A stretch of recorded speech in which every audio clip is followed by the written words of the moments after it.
So I just picked up Dark Tower on Blu-ray from Vinegar Syndrome. Now this was my first viewing of the film, but I do have a childhood connection to this movie that I want to briefly mention. All the way back in February of 1988, exactly 33 years ago this month, weirdly enough, my parents bought me the newest issue of Fangoria magazine, issue number 71 to be exact. Now this amazing issue had coverage of Dark Tower, and I distinctly remember checking out the pictures as a little kid. Now it may look kinda cheesy now, but I remember being a little creeped out by this image of a zombie peering in through the window. And this picture here reminded me of Michael Myers from the Halloween series. I mean seriously, it looks like the Shape himself is buried in a shallow grave or something. So yeah, I was intrigued by this film at a very young age, but I never got a chance to see it until now, 33 years later. Anyway, on to the review. Dark Tower is about the creepy and deadly occurrences at a luxury high-rise building in Barcelona. We immediately start off with a window washer who mysteriously falls to his death.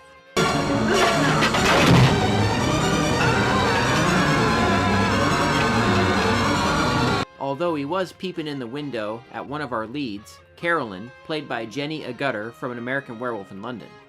Now she just decided to strip down and change right there in her office for some reason. So we meet our other lead, Dennis, played by Michael Moriarty from The Stuff. I guess he's a cop or some kind of investigator looking into all the weirdness at the building. Oh, and he's also apparently a psychic and has weird visions and stuff. So his buddy gets possessed and blows away a bunch of people in the lobby, seemingly targeting Carolyn.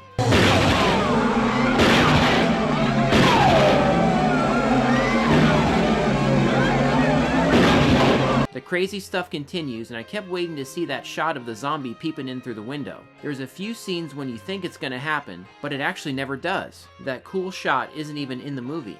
Nor do we ever get an appearance from that Michael lookalike.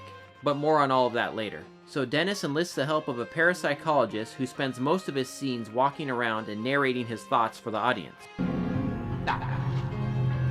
So, how about it? Shall we have a chat?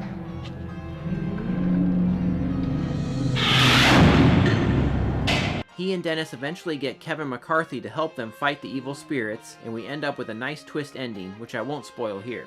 The basic premise of a haunted building can be fun. Remember Poltergeist 3? I'm probably one of the only people in the world that actually really liked that movie, and I was hoping and expecting something along those lines with this one, but I didn't really get that.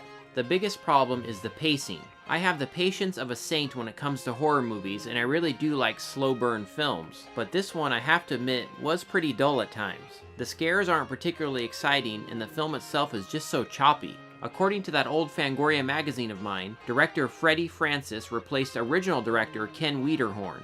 The film was plagued by production problems and issues with the shooting locations and crews in Barcelona, and it had lots of reshoots as well. Fangoria magazine actually mentions that many of the makeup effects scenes were reshot, and even warns in the coverage that some of the pictures included may not even appear in the film. Those pictures that intrigued me so much as a little kid are indeed nowhere to be found in this film. Oh, and this here is the zombie that they replaced the Michael lookalike with during the reshoots. It's pretty cool looking, I have to admit. And the zombie peeking in the window was actually meant to be the dead window washer. For whatever reason, he was sadly cut out. Seriously, why not just leave this shot in? It's very obvious that many of the scenes were cobbled together from different shoots, with the actors rarely appearing together in the same shots, and others with doubles being used. Kevin McCarthy's character seems to suffer the most. He's barely in the movie, and one weird sequence has him abruptly disappear. He's gone.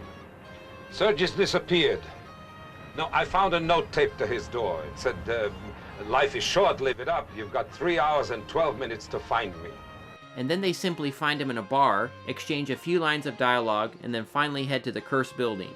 So yeah, I'm sad to report that this one wasn't as good as I hoped. I didn't hate it.